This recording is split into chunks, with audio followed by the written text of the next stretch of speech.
출애굽기 34장 21절로 24절에 있는 말씀입니다. 출애굽기 34장 21절로 24절. 너는 엿새 동안 일하고 제7일에는 쉴지니 밭 갈 때나 거둘 때에도 쉴지며 77절 곧 맥추의 초실절을 지키고 가을에는 수장절을 지키라. 너희 모든 남자는 매년 3번씩 주 여호와 이스라엘의 하나님 앞에 보일지라.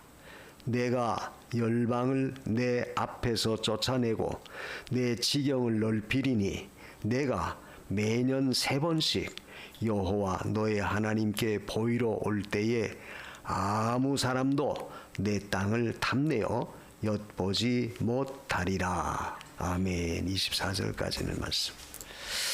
맥추절을 지켜라. 오늘 말씀 그 22절에 그 말씀이죠.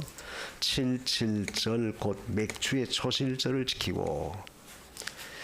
오늘 우리가 맥추 감사절 주일을 맞이해서 맥추절의 의미와 또 맥추절을 지키는 정신에 대해서 우리가 함께 은혜를 받고자 합니다.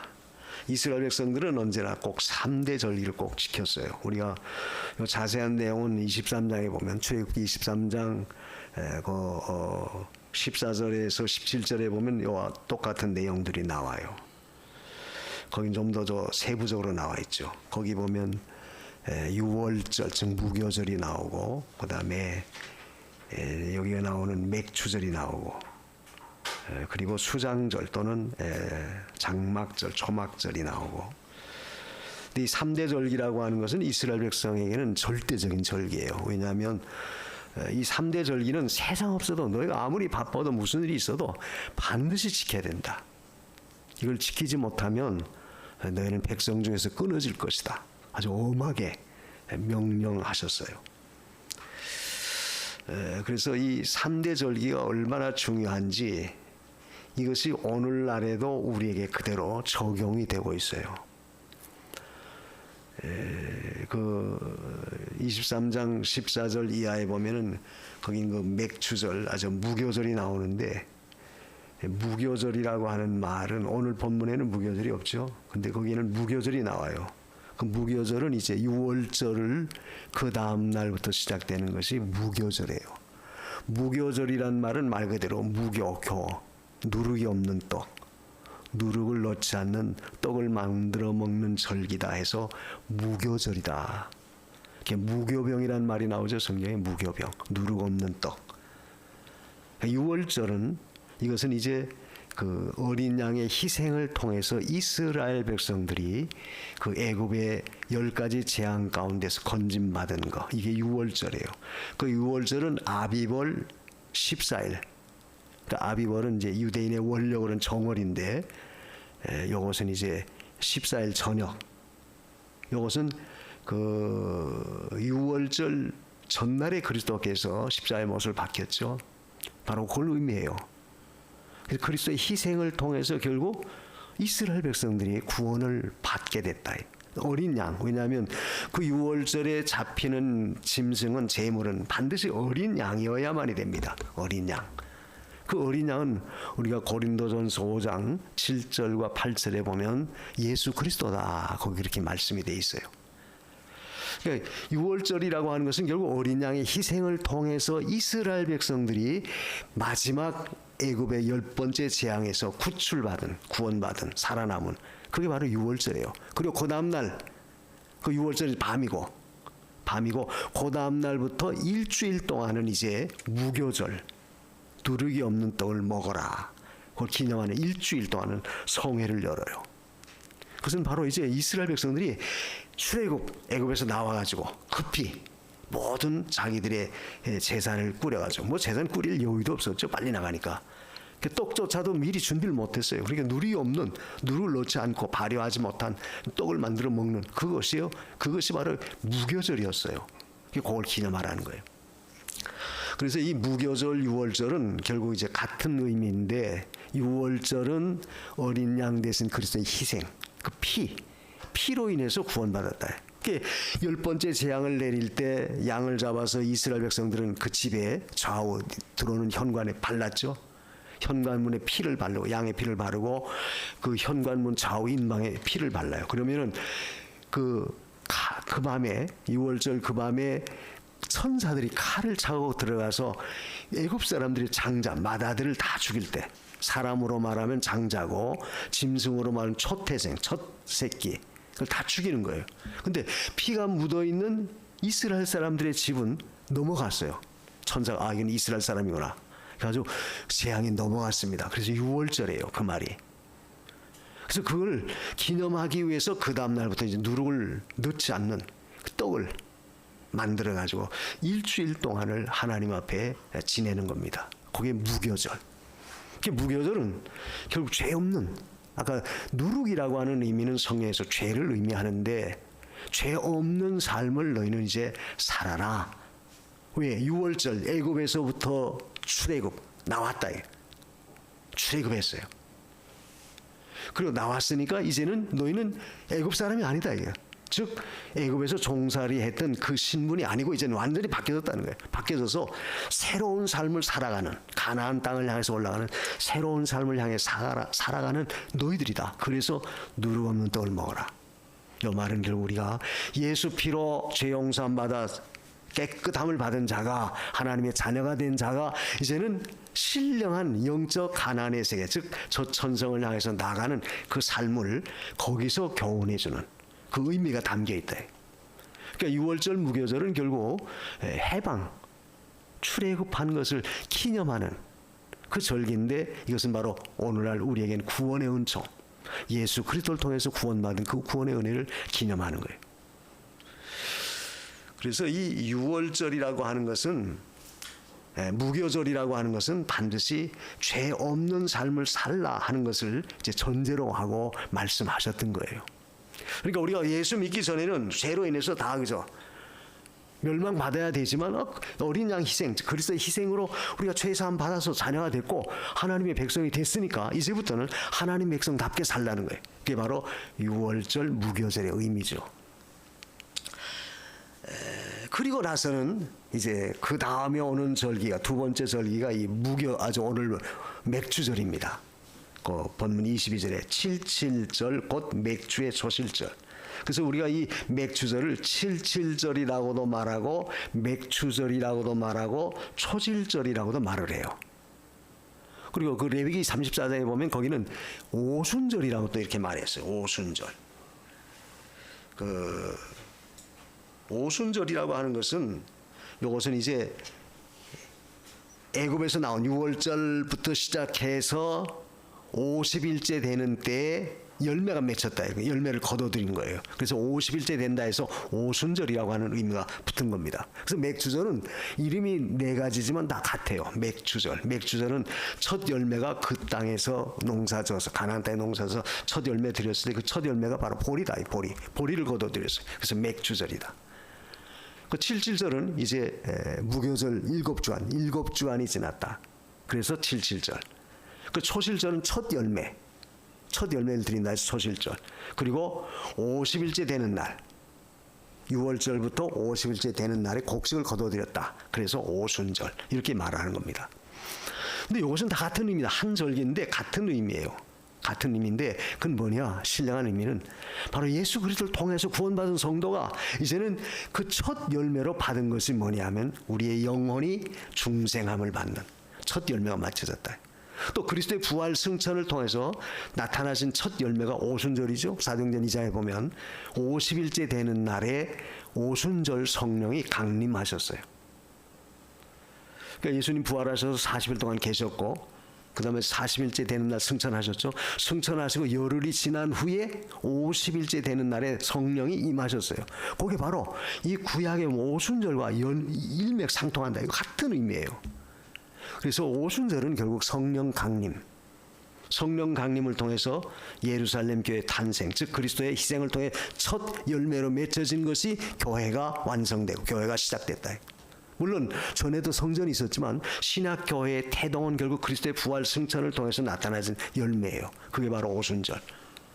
그래서 사도들이 나가서 오순절 성령 충만함을 입고 나가서 복음을 전하고 교회가 시작되기 시작했죠. 그래서 이걸 보면 이 오순절 즉 또는 이 맥추절이라고 하는 것은 결국 성도가 구원받은 다음에 우리 자신이 거듭남으로 인해서 하나님을 잘 섬겨 나가는 그 은혜 가운데 있음을 기념하는 것이다. 그러니까 유월절은 그리스도의 구원, 구속의 은혜를 기념하는 예표하는 것이라고 한다면 오순절 또는 이 맥추절은 결국 성도의 중생함, 거듭남 이것을 기념해서 감사하는 것. 그리고 이 수장절, 오늘 본문에도 수장절이 나오죠.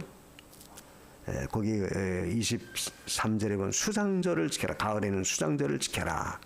22절 하반절에 그 수장절이란 말은 이제 연종의 출애굽기 23장에는 연종의 모든 곡식을 추수해서 쌓아놓고 저장해 놓고 하나님 앞에 드리는 절기가 바로 이 수장절이에요. 근데 그것을 우리가 다른 데는 장막절 또는 초막절 이렇게 말해요. 이것도 같은 거예요. 한 절기인데 이름을 그렇게 붙인다. 수장절은 다 거둬들였다. 곡식을 거둬들인 거. 연종의 그 한 해 농사를 다 거둬들인 거. 장막절은 그걸 기념해서 이스라엘 백성들이 그 장막 친 거, 출애굽하면서 광야에서 장막을 쳤던 것을 기념하는 초막절도 마찬가지예요. 그래서 이것은 결국 우리가 구원 역사에 있어서 어떤 의미를 지니고 있냐 하면은 예수 믿어 구원받은 성도가 거듭나서 신앙생활 잘해서 마지막에 우리의 신앙의 열매를 이제 거두어 하늘 창고에 쌓아놓고 거기서 감사하는 영화를 누리는 그런 의미가 포함되어 있는 거예요. 그러니까 이 세 절기는 전부 그리스도의 구속의 은혜와 연결되어 있어요. 어린 양의 희생, 그 다음에 성령의 강림하심으로 우리가 다시 살아남, 다시 산 우리가 이제는 하나님 말씀을 쫓아서 하나님을 잘 섬겨서 신앙의 열매를 많이 맺어서 이제 나중에 천국 가서 거기 쌓아놓고 영광을 누리는 영화스러움에 나가는 그 구원의 역사, 이게 전부가 이 3대 절기가 가지고 있는 중요한 의미다. 그래서 이 절기를 지킬 때 여기 보면 아주 세 가지 중요한 특징이 있습니다. 이 절기의 특징이 세 가지가 있는데 그건 뭐냐 하면 반드시 예루살렘으로 정해놓은 성전에 와서만 드려야 된다. 다른 지역에서 아무리 멀리 살아도 그들은 꼭 이 절기 때는 예루살렘 성전으로 나와야 돼요. 그래서 거기서 와서 꼭 보여라. 나에게 보여라. 그러니까 하나님께 보이라는 거예요. 그리고 또 한 가지는 뭐냐면 내가 너희들에게 이렇게 지켜라. 이 절기를 이렇게 지켜라. 명한 대로 규례대로 지켜라. 그러니까 하나님께 성전에 나와서 보일 것. 그리고 두 번째는 하나님이 지키라고 하는 규례대로 각 그 규례대로 할 것. 그 세 번째는 뭐냐면 빈손 들고 오지 말아라. 왜? 하나님의 은혜로 너희가 이만큼 모든 걸 누렸으니까 거기에 대해서 감사하는 그런 마음을 가지라는 거예요. 그리고 하나님께 헌신 보답하는 그 자세. 이 절기 지키는 이 특성이 결국 오늘 우리에게 주시는 신령한 의미가 있다. 오늘 우리가 이 말씀을 통해서 찾아보려고 하는 것도 바로 이거예요. 우리가 예수 믿어서 구원받아 하나님의 은혜 가운데 나가게 됐다면 결국 우리가 그 은혜에 대한 보답을 무엇으로 해야 될 것이냐. 이게 중요하죠. 그래서 유월절은 그리스도의 희생, 우리의 구원을 주신 것이고 또 이 맥추절 오순절은 결국 성령 강림을 통해서 우리가 거듭남으로 자녀가 되게 만드신 거고 열매가 되게 하신 것이고 그리고 수장절 즉 이 마지막 연정에 거둬들이는 이 장막절은 결국 천국 가서 누리는 영화로운 그 은혜에 나가는 거예요. 그래서 하나님은 언제나 우리에게 늘 요구하시는 것은 뭐냐? 첫 것을 요구한다. 맥추절에 가장 중요한 것은 초실절, 열매의 첫 것을 드려라 하는 거예요. 첫 것. 이 첫 것이라고 하는 것은 항상 우리의 삶의 중심에 하나님을 첫째로 모시고 살아라. 이것이 바로 이 맥추절, 초실절의 중요한 핵심적인 의미입니다. 그래서 우리는 하나님 앞에서 구속에 대한 그 은혜, 대속적 구속에 대한 은혜와 그리고 자녀됨의 은혜 그리고 우리로 하여금 하나님을 섬길 수 있도록 모든 면의 은총 베풀어 주셔서 이제 하늘나라의 소망도가 살아갈 수 있도록 만들어준 그 역사에 감사하는 그것이 바로 절기의 의미다. 절기의 뜻이다. 이거 우리 알아야 돼요. 그래서 단순히 그저 오늘이 뭐 수장절이다, 맥주절이다, 오순절이다 그게 아니고 바로 이 절기가 주는 가장 중요한 의미는 바로 그거다예요. 그래서 이 절기를 통해서 배울 수 있는 것은 우리는 언제나 하나님이 베풀어준 은혜에 대해서 늘 감사하는 마음을 가져라.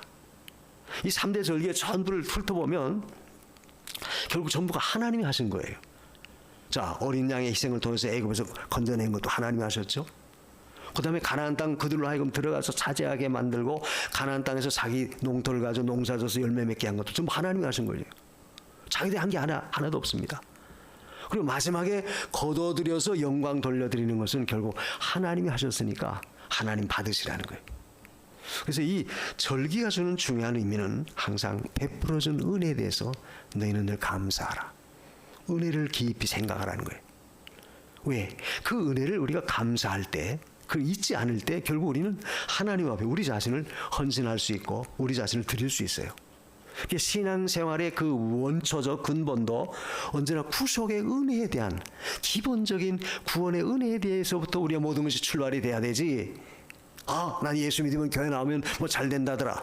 그런 어떤 초등 정도의 신앙의 위치가 아니고 유치원 정도의 신앙의 위치가 아니고 우리는 언제나 은혜에 대한 감사에서부터 우리 신앙이 늘 시작이 돼야 돼요. 이것이 중요하다. 그래서 여러분이 교회에 나와서 하나님 앞에 예배하고 또 주의 일을 하고 또 우리 자신을 드리는 것도 결국 근본 바탕은 구속의 은혜에 대한 것이 늘 묻어 있어야 되고 거기에 늘 깔려 있어야 돼요. 그래서 감사해서 오늘도 주 앞에 나오고 감사해서 말씀대로 살려고 하고 감사해서 주를 위해서 우리가 헌신하려고 하는 그런 자세가 필요하다. 이게 바로 절기를 주는 의미죠. 그래서 우리가 이 은혜에 대한 것을 잊지 말고 감사해야 되고 또 앞으로도 하나님이 그 은혜를 계속 베풀어 줄 것을 믿고 간구하는 기대하는 그런 믿음을 가지라는 거예요. 다시 말하면 베풀어 준 은혜에 대해서 감사할 때 앞으로도 하나님은 계속 우리에게 이런 은혜를 베풀어 주신다. 그 믿음을 갖고 대망하고 그리고 하나님을 의지하는 그런 자세가 중요하다는 거예요. 우리가 신앙생활을 그저 궁극적으로 이 세상에서 국한시켜서 이 세상 것으로 다 그래서 끝나는 것으로 이렇게 생각해 버린다면 아무런 의미가 없어요. 의미가 없습니다. 궁극적인 구원의 의미는 뭐냐? 결국 우리가 천국 가서 영원히 누리는 그 영생복락에 참여하는 거죠. 가장 중요한 게 그거예요. 세상에서 뭐 내가 잘 된다. 세상에서 그래서 내가 뭐 건강하다. 세상에서 뭐 부귀영화 누린다. 그게 아닙니다. 그건 다 부수적인 거예요. 이 세상에서. 중요한 것은 결국 우리가 하늘나라에 가서 구원의 은총을 누리게 된 그거, 궁극적 구원의 역사가 우리 신앙의 마지막 목표예요. 그걸 바라보고 그걸 소망하면서 살아가는 겁니다. 그게 없다면 뭐 신앙생활 할 필요 없는 거예요. 얼마든지 우리도 편하게 쉽게 그죠? 내가 하고 싶은 대로 멋대로 살아갈 수 있죠. 그런데 왜 그렇게 하지 못하느냐? 더 나은 삶. 그러니까 히브리 11장에 보면 모세가 그랬죠. 하나님의 백성과 함께 고난받는 것은 더 나은 것이 있음을 바라봤다. 히브리 11장 24절에 모세의 신앙을 거기서 그렇게 말해요. 현재 자기가 바로의 공주의 아들이라고 하는 그 지위를 누리면 얼마든지 모세도 부귀영화 누리고 편안하게 잘 살아요. 근데 그걸 다 헌신작처럼 버리고 하나님의 백성과 함께 고난받은 이유가 뭐냐? 더 나은 삶을 바라보고 더 나은 상주심을 바라보기 때문에 모세는 도리어 하나님의 백성과 함께 고난받는 것을 더 즐거워했다. 이게 바로 오늘 우리가 신앙생활하는 궁극적인 목적이에요. 제가 왜 이 말합니까? 하나님이 절기를 왜 주셨느냐? 그 은혜를 감사하고 그리고 그 은혜가 앞으로도 계속될 것을 바라보고 그것을 위하여 살아가라는 거예요. 이게 절기의 중요한 의미입니다. 그래서 오늘 우리는 이 맥주 감사절을 지킴으로 인해서 하나님 앞에 내가 어떠한 신앙을 갖고 하나님을 섬겨야 될까? 첫째는 반드시 1년 3차 히브리인의 남자는 예루살렘 성전에 와서 내게 보여라. 하나님 명하신 첫 번째, 내게 보여라. 보이라는 거예요. 이 보이라고 하는 그 의미는 뭐냐? 잊지 말라는 겁니다. 하나님을 잊지 말라. 하나님을 잊지 말아라. 자, 우리 속담에도 그 속담 있죠? 눈에서 멀어지면 마음에서 멀어진다. 왜? 눈에서 멀어진다는 것은 안 보이는 거예요. 아무리 가까운 친척이라 할지라도 내 혈육이라 할지라도 멀리 떨어져 남의 나라 이민 가서 산다. 안 보여 보세요. 자꾸 마음에서도 멀어져요. 그건 자연적인 이치예요. 마찬가지로 만약 내 마음속에 하나님을 가까이 모시지 못한다면, 하나님과 자꾸 가까워지지 못한다면 결국 우리도 하나님과 멀어지는 거예요. 그래서 내게 보여라, 이 말은 하나님을 늘 가까이 모셔라, 하나님과 늘 가까이 하라는 거예요. 왜? 가까이 하여야만이 내 마음속에 하나님의 은혜에 대한 감사도 나오고 하나님도 찾게 되고 하나님을 의지하게 되죠. 그래서 우리 예수 믿는 사람들은 항상 우리의 삶의 근본이 늘 하나님인 것을 잊지 마십시오. 아무리 여러분이 바쁜 삶을 살고, 아무리 급한 일이 있고, 아무리 너 어떤 환경과 위치에 처하여 있다 할지라도 내 삶의 중심, 내 삶의 모든 원동력은 하나님이다. 요 하나, 요 중심, 요거만큼은 절대 우리가 잊어버려져서는 안 돼요.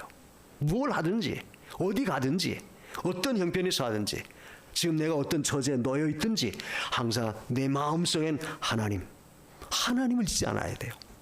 하나님께 보여라 하는 말은 결국 하나님 잊지 말라는 거예요. 늘 말하죠. 하나님 잊지 말라는 것은 뭐예요? 하나님의 존재. 물론 주일학교 어린아이들도 하나님 살아계신다 다 알아요, 지식적으로는. 그러나 우리가 아는 그 지식은 그런 단순한 어떤 지식이 아니라 하나님의 인격적으로 살아계셔서 역사하는 바로 그 하나님. 그러니까 막연하게 추상적이고, 그래서 머릿속에서 알고 있는 지식적인 그런 개념의 하나님이 아니라 내 삶을 주관하고 내 삶을 모든 것을 역사하시는 절대자이신 하나님, 이렇게 하나님 늘 믿고 나가야 돼요. 그러면 생활 속에 여러분이 무슨 일을 당해도 하나님이 계시지 않느냐, 하나님이 역사하지 않겠나, 하나님이 인도하지 않겠나, 하나님을 찾게 되는 거예요. 이게 하나님을 잊지 말라는 거예요. 그래서 여러분이 하나님과 멀어지지 않도록 하는 것이 굉장히 중요합니다. 목사님, 저는 하나님과 멀어지잖아요.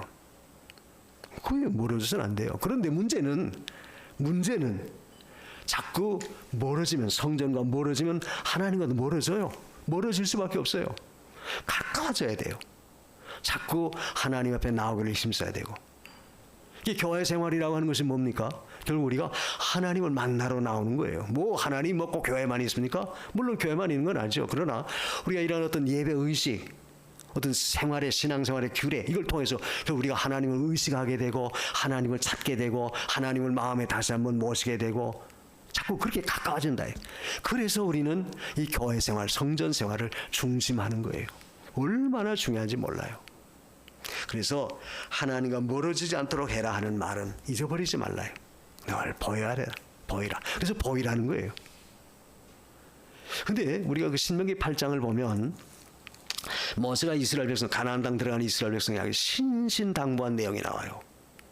너희가 가나안 땅 들어가서 땅을 분배받고 농사를 져서 점점 물질이 풍요로워지고 재산이 늘어나고 좋은 집에 살고 너희 모든 거 잘 돼 나갈 때 혹 너희가 하나님의 규례를 잊어버릴까 조심해라. 하나님의 명령과 규례를 잊어버릴까 조심해라. 그 말을 해요. 왜? 내가 배불러서 하나님 잊어버릴까 조심하라는 거예요. 그 모세가 신신당부합니다. 그래서 하나님이 너희를 왜 광야로 내몰았는 줄 아느냐? 낮춰서 항상 하나님 의식하라고, 하나님 의지하라고. 그래서 너희를 그런 고난도 환난도 그런 어떤 시련도 안겨준 거라는 거예요. 왜? 그게 없으면 모든 인생들은 그죠? 하나님 잘 잊어버립니다. 우리가 실제 삶 속에서 그렇죠. 내가 잘 나가 보십시오. 잘 나가면 자꾸 하나님과 멀어져요. 마음에서 떠나요. 마음에서 멀어져요. 내가 어렵고 궁핍하고 힘들고 어려울 때는 아이고 하나님, 오 주여, 그런 마음이 있다가도 모든 게 잘 돼 나가요. 형통해요. 높아져요. 그러다 보면 잊어버린다. 너무 바쁘고 다른 일에 내가 골몰하게 되고 그러다 보면 나도 모르게 마음이 자꾸 교회와 멀어지고 신앙과 멀어지고 하나님과 멀어진다. 그렇게 하지 않도록 하기 위해서 너희가 어떤 경우에도 하나님께 보여라. 즉 하나님을 중심에 모시고 잊어버리지 말라는 거예요. 여러분 마음속에 한 주간 동안 분주하게 살았다 할지라도 늘 하나님이 내 마음에 늘 계시도록 늘 힘쓰십시오. 내가 너무 분주하다 보니까 오늘이 주일날인지 몰랐다. 그 잘하는 거 같지만 잘한 게 아니에요. 위험한 거예요. 아무리 바쁘고 아무리 일이 많아도 나는 항상 하나님 중심, 하나님 잊지 않겠다. 이게 하나님께 보이는 자세입니다. 그래서 우리가 늘 그 교회 나오는 새벽 때도 나오고, 수요일 주일날도 나오고, 저 교회에서 무슨 일이 나오고, 자꾸 나오는 그 이유도 뭐예요? 가까워지기 위해서 좀 더 하나님 의식하고. 왜? 그렇게 함으로 인해서 좀 더 마음이 하나님께로 향하죠. 그래서 우리는 하나님 앞에 절대 잊어버리지 말라는 거, 이 절기의 가장 중요한 특성이 바로 그겁니다.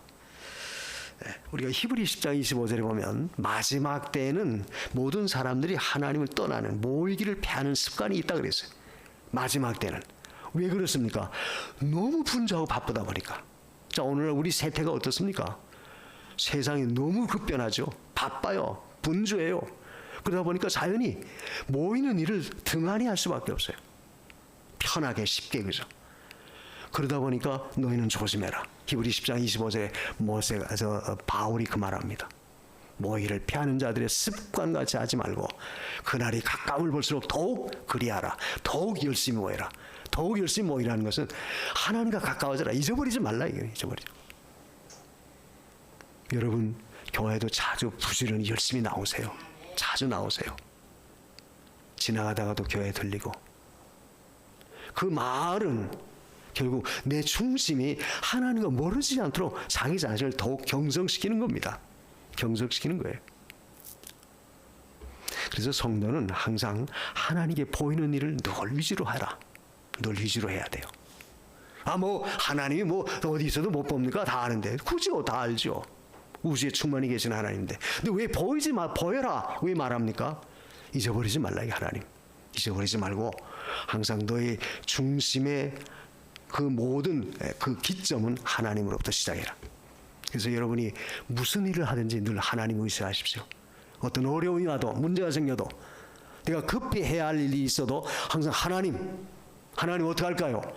하나님께 구하고 하나님 찾고 하나님 앞에 내가 믿음으로 하려고 그런 자세, 정신 그걸 갖고 그게 바로 하나님께 보이는 거예요. 이게 얼마나 중요한지 모릅니다. 왜? 마지막 때에는 이게 점점 하나님과 멀어지는 세상이 돼. 멀어지는 세대예요. 그 두 번째는 내 규례대로 지켜라 그랬죠. 우리 히브리 23장 출애굽기 23장 15절에 보면 내가 내게 명한 규례대로 모든 걸 지켜라.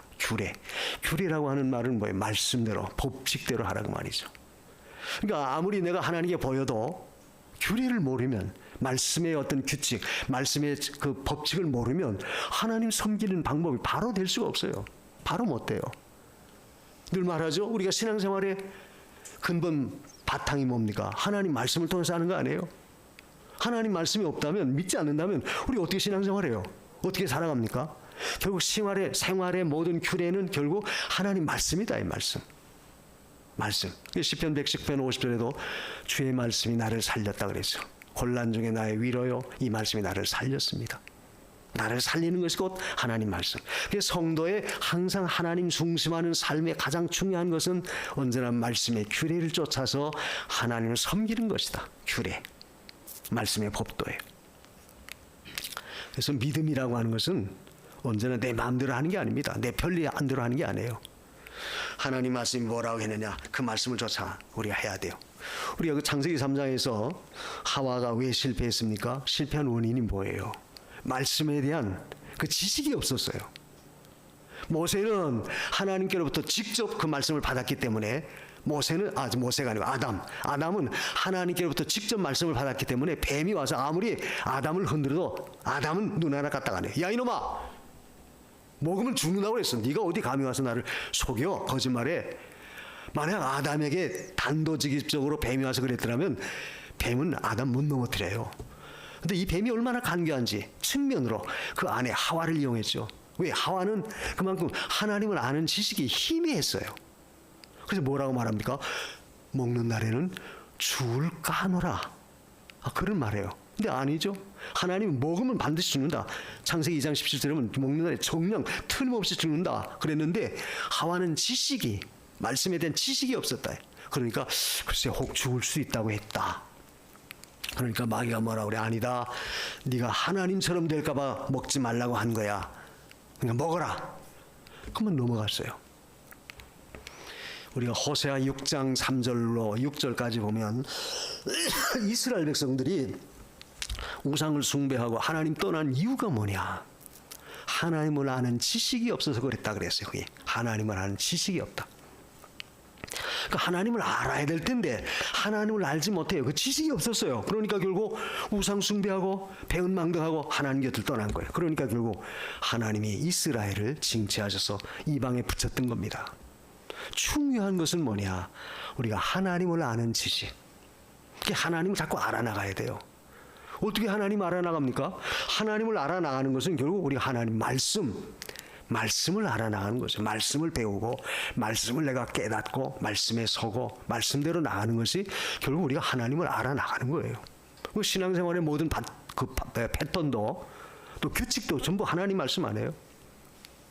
주일은 이렇게 지켜라. 성경에 이렇게 말씀했으니까 그 주일 지키는 것도 그 말씀대로 우리가 지키는 거고, 신앙생활 이렇게 해라. 그것도 결국 그 말씀대로 하는 거고. 그래서 우리는 하나님을 섬김에 있어서 가장 중요한 것은 말씀의 법도를 절대 어겨서는 안 된다. 내 규례대로 해라. 규례대로 하라. 호세아 6장 3절에는 여호와를 힘써 알아라 그 말씀이 있고, 또 호세아 6장 6절에도 하나님 아는 번제보다 나는 번제보다도 하나님 아는 것을 내가 더 원한다 그랬어요. 번제라고 하는 것은 뭡니까? 하나의 어떤 의식, 제사의 의식보다도 더 중요한 것은 하나님을 너희가 바로 알아나가라는 거예요. 그래서 성도는 언제나 하나님 말씀을 자꾸 배우고 묵상하고 새김질하고 또 그 말씀대로 지키려고 자꾸 노력해야 돼요. 아까 그 시편 119편 50절에 계시죠. 이 말씀은 곤란 중에 나의 위로다. 곤란 중에 위로. 내가 곤란한 일을 당했을 때 진정한 위로 받을 수 있는 것은 하나님 말씀. 그리고 이 말씀이 나를 살리셨습니다. 말씀이 살려내는 거예요. 예수님도 늘 그랬어요. 네 말씀대로 네 믿음대로 해라. 그 말씀을 강조했죠. 그건 뭐예요? 결국 우리의 근본은 하나님 말씀이 항상 나를 주장하고 나는 그 말씀의 법도를 쫓아 규례를 쫓아서 하나님 섬기는 거예요. 이게 바로 이 절기를 지키는 의미입니다. 그리고 마지막으로 세 번째는 이 절기를 지키라 할 때 빈손 들고 오지 말라. 이 말은 은혜를 잊지 말라요. 은혜를 잊지 말아라. 왜? 그 모든 것은 하나님이 주신 거 아니에요? 가나안 땅 들어가서 모든 자기들이 기업 땅 차지하고, 그래서 하나님이 축복하셔서 농사져서 풍성한 열매를 거두었어요. 첫 것을 드립니다. 이게 전부 하나님이 주셨다 이게. 그러니까 하나님이 주셨고 하나님께로부터 받았다면 마땅히 너희는 빈손으로 와서는 안 된다. 감사해라 그 말이죠. 감사. 성도의 신앙생활의 늘 핵심은 은혜에 대한 감사예요. 감사. 하나님 감사합니다. 그러니까 신앙생활하는 것이 뭐 그저 역겹고 힘들고 부작용이 있고 너무 까다롭고 못하겠다. 잊어버리면, 그 은혜를 잊어버리면 자연히 그렇게 나와요. 뭐 꼭 그렇게 살아야 됩니까? 꼭 그렇게 해야 됩니까? 거기에 대해서 하나님께 대해서 우리가 반발을 갖는다. 그건 왜 그래요? 그 은혜를 잊어버리니까 그렇다. 은혜를 기억하면 설령 하나님이 나에게 어떤 내가 생각할 때 좀 과중하게 힘들게 느껴지는 것처럼 느껴진다 할지라도, 그래요, 그것은 너희가 하나님이 준 거 아니냐.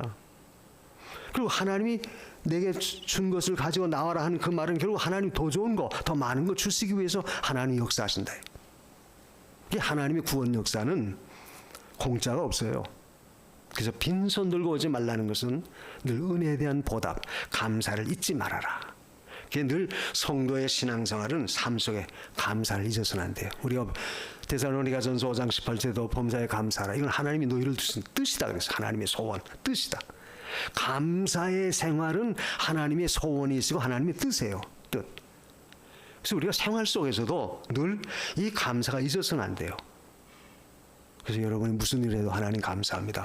그것이 마치 내 입에 뵐 정도로, 아예 입에 붙어 있을 정도로 감사합니다. 감사합니다. 설령 뭐 어려운 일 당해도, 손해를 봐도, 또 무슨 문제가 생겨도, 내가 바라지 않는, 내가 원하지 않는 일이 생겼다 할지라도, 그래서 하나님 감사합니다. 그렇게 우리가 늘 해야 돼요. 아니, 내가 원하지 않는 일을 당했는데 어떻게 감사해요? 왜? 그것을 통해서 하나님은 감사할 수 있는 그 일들을 계획하시고 만들어 가신다. 그래서 내가 감사하면 현재는 괴롭고 힘들고 어렵고 원하는 일이 아니지만 감사할 때는 반드시 감사한 것으로 결말을 맺도록 열매를 맺도록 하나님이 축복하신다. 그러니까 감사하는 거예요. 그래서 우리는 언제나 하나님의 은혜에 대한 감사가 늘 잊어서는 안 돼요. 늘 말하죠. 여러분이 잠자리에 일어날 때도 오늘 하루도 하루를 주셔서 감사합니다. 아니 뭐 내일은 뭐 안 일어나나? 몰라요. 내일은 일어날지 안 일어날지. 그걸 어떻게 알아요? 난 젊은데 건강한데 난 팔팔한데. 장담하지 마세요. 한 예를 제가 드는 겁니다. 오늘 하루도 하나님의 은혜 가운데 시작하게 하시니 감사합니다. 또 오늘 하루도 은혜 가운데 하루 일과를 마치고 잠자리에 들게 해주셔서 감사합니다. 그 얼마나 우리의 생활 속에 하나님을 잊지 않고 그 은혜에 대해서 마음속에 정말로 감사할 수 있는 그 마음이 내 마음속에 늘 일어나야 된다. 내가 이만큼 이뤘으니까 내가 뭐든 했으니까 내가 그 결과를 얻은 것이니까 뭘 감사하냐? 천만에. 그것도 누가 줬어요? 하나님이 주신 거죠. 그래서 이스라엘 백성들의 그 아주 못된 습성이 뭡니까? 잊어버리는 거예요. 감사를 잊어버려요. 금방 홍해바다를 건넜는데 금방 3일 길에서 물이 쓰다고 해서 또 원망해요. 우리를 이 광야길 물도 없는 이 건조한 땅으로 인도해가지고 우리를 하여금 죽게 만드니까 얼마나 아우성치고 원망합니까? 하나님께서 야 모세야 그 나무 하나 꺾어서 샘에다 던져라. 샘에 던지니까 물이 단물이 됐죠.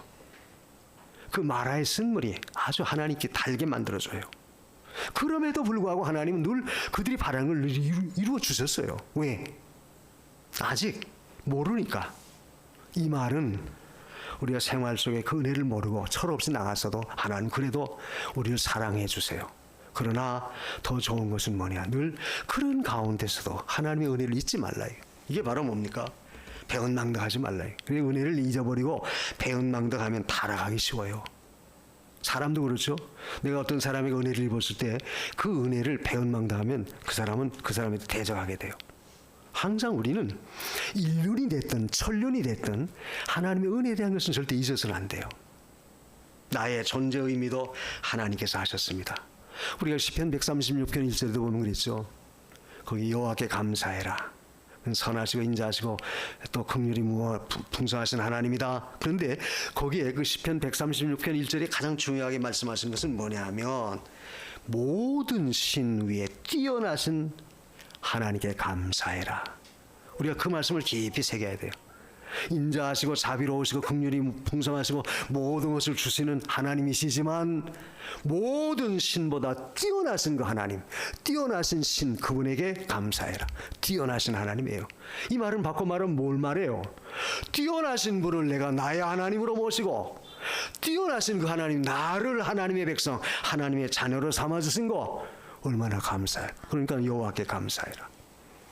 그래서 성도는 생활 속에서 감사할 만한 일이 설령 없다 할지라도 내 생각에 있지만 내가 잘못 너무 신앙이 어린아이 같아서 잘 몰라도 발견하지 못해도 그래도 은혜에 대해서 감사를 잊지 마십시오. 감사하십시오. 감사할 때 하나님은 감사한 것 이상으로 더 축복해 주신다는 사실을 우리가 분명히 깨달아야 돼요.